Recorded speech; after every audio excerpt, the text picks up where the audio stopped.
हलदिया बंधर शुभ उद्घाटन एवं सुवर्णरेखा जलसेचन प्रकल्पर द्वितीय पर्याय कार्यर भित्तिप्रस्तर स्थापन करिसंती मान्यवर मुख्यमंत्री। राज्य सरकारंकर वर्तमान विभिन्न प्रकल्पर रूपांतरण योजना आरंभ होईछि। ए रूपांतरण प्रक्रिया रे सामिल होईछि मयूरभंज जिला कुलियणा ब्लॉक रो हलदिया बंध। आज भुवनेश्वर स्थित 3rd फ्लोर रु मान्यवर मुख्यमंत्री आभासी माध्यम उक्त प्रकल्पर शुभ उद्घाटन करिथिबा बेले 5T तथा नवीन ओडिशा अध्यक्ष VK पांड्यान, उन्नयन कमिशनर तथा अतिरिक्त मुख्य शासन सचिव जलसंपद विभाग श्रीमती अनु गर्ग मध्य जोग देइथिबा देखिबाकु मिलिछि। हलदिया बंधठारे आयोजित उक्त भव्य समारोह उपलक्षे साधारण सभारे राज्य सरकारंकर मान्यवर राजस्व और विपर्यय परिचालना विभागर मंत्री सुदाम मारांडी, राज्य सरकारंकर महामान्य मंत्री जलसंपद विभाग श्रीमती टुकुनी साहू मुख्य अतिथि भावे जोग देइथिबा बेले एही सभारे मयूरभंज जिलापाल श्री विनीत भरद्वाज, जिला आरक्षी अधीक्षिका श्रीमती एस सुश्री, अतिरिक्त जिलापाल श्री अभिमन्यु बेहेरा, बारिपदा पौरपालिका अध्यक्ष Shri Krishnanand Mohanty, SDC chairman doctor Debasish Marandi जोगदान करिथिले। एही सभारे अंचलर 15,000 ऊर्ध्व चाषी जोगदान मध्य परिलक्षित होईछि एवं विभिन्न विभागीय अधिकारी मानकर मध्य जोगदान देखिबाकु मिलिछि।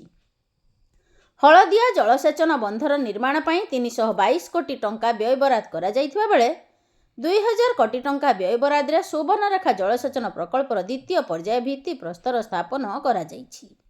एही प्रकल्प जोगु जिल्ला रे चाषीकूल वर्ष तमाम पानी पाई परिबे एवं मयूरभंज और बालेश्वर जिल्लार 39,694 हेक्टर जमी को वर्ष तमाम पानी मिल पारिबो बोली सूचना दैछंती जलसंपद विभागर मंत्री श्रीमती टुकुनी साहू।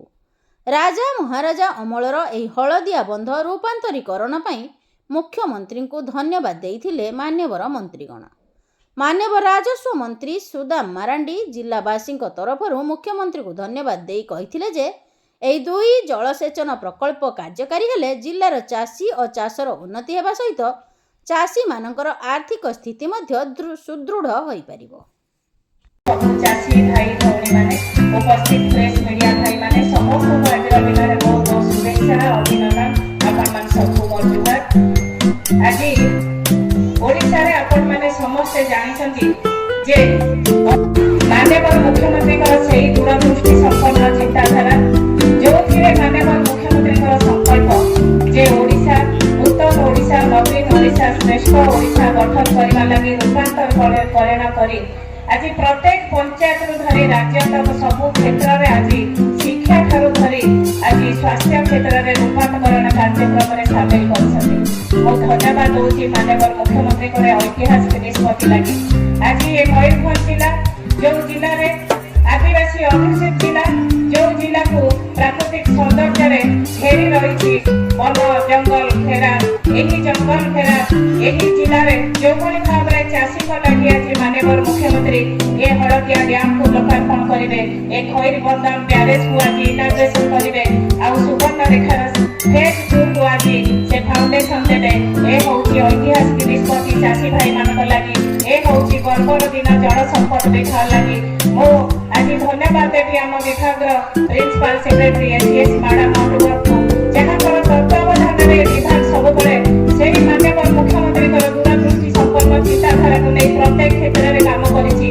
मो आशा रखिछि जो भाव में माननीय मुख्यमंत्री सबुबले चाहिए से 80% चाषी माने जो कोई भाव में प्रत्येक खेत को चाष क्षेत्र में कोई भाव में पानी पहुंचबो आज नुआ टेक्नोलोजी रे नुआ आधुनिक युग रे कोई भाव में चाष करुथिबा चाषी भाई मान क्षेत्र में यूजीपीएल माध्यम रे कोई भाव में प्रत्येक चाष क्षेत्र में सुरुपुर रे पानी पहुंचबो सेही लक्ष्य होची माननीय मुख्यमंत्री को धन्यवाद दोची एही निष्पत्ति लागि।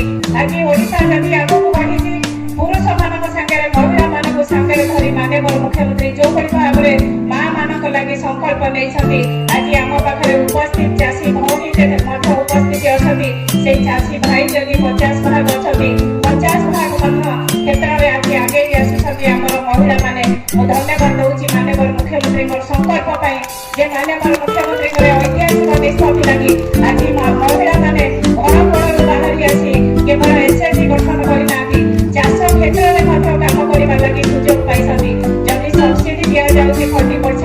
କ୍ଷେତ୍ରରେ ପୁରୁଷମାନଙ୍କୁ ତାହେଲେ 50% ମଧ୍ୟ ମହିଳାମାନଙ୍କୁ ସୁଯୋଗ ଦିଆଯାଉଛି।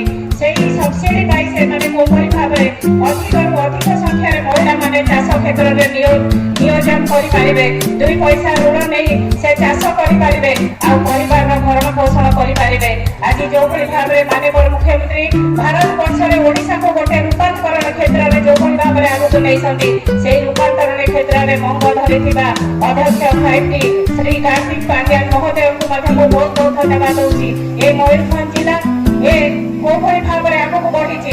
ଆଜି ସେଇ ଜିଲ୍ଲାରେ କୁହାଯାଏ ଓଡ଼ିଶାର ବର୍ଡରରେ ରହିଛି ଏ ଜିଲ୍ଲା ଯେଉଁଭଳି ଭାବରେ ଆଗକୁ ବଢିଛି। ତା ସାଙ୍ଗେ ମଧ୍ୟ ଆଜି ଯେଉଁଭଳି ଭାବରେ ଚାଷ କ୍ଷେତ୍ରରେ ଆଜି ଜଳ ସମ୍ପଦ ବିଭାଗ କୋଭଳି ଭାବରେ ମେଜର ପ୍ରୋଜେକ୍ଟ ହଉ, ମିଡିୟମ ପ୍ରୋଜେକ୍ଟ ହଉ, ମେଗା ଲିଫ୍ଟ ଇରିଗେସନ ହଉ, OLIC ହଉ, ବିଭିନ୍ନ କ୍ଷେତ୍ରରେ ଯଦି ଚାଷୀମାନଙ୍କ ଲାଗି ପ୍ରୋଜେକ୍ଟ କରାଯାଉଛି, ତାହେଲେ ଏ ହେଉଛି ଐତିହାସିକ ନିଷ୍ପତ୍ତି ମାନ୍ୟବର ମୁଖ୍ୟମନ୍ତ୍ରୀଙ୍କର। ସେଇ ଦୂରଦୃଷ୍ଟି ସମ୍ପନ୍ନ ଚିନ୍ତାଧାରା। ଚାଷୀ ହସିଲେ ଓଡ଼ିଶା ହସିବ, ଚାଷୀ ବଞ୍ଚିଲେ ଓଡ଼ିଶାକୁ ଆହାର ଯୋଗେଇବ, ଏହି ନିଷ୍ପତ୍ତି ମାନ୍ୟବର ମୁଖ୍ୟମନ୍ତ୍ରୀଙ୍କର। ତେଣୁ ଆଜିର ଦିନରେ ମୋତେ 2 ପଦ କହିବାକୁ ସୁଯୋଗ ଦିଆଯାଇଥିବାରୁ ମୁଁ ମାନ୍ୟବର ମୁଖ୍ୟମନ୍ତ୍ରୀଙ୍କୁ କୃତଜ୍ଞତା ଜଣାଇବା ସହ ମୁଁ ଏଠି ଉପସ୍ଥିତ ଥିବା ସମସ୍ତଙ୍କୁ ମୁଁ କୃତଜ୍ଞତା ଜଣାଇ ମୋର ବକ୍ତବ୍ୟ ଶେଷ କରୁଛି।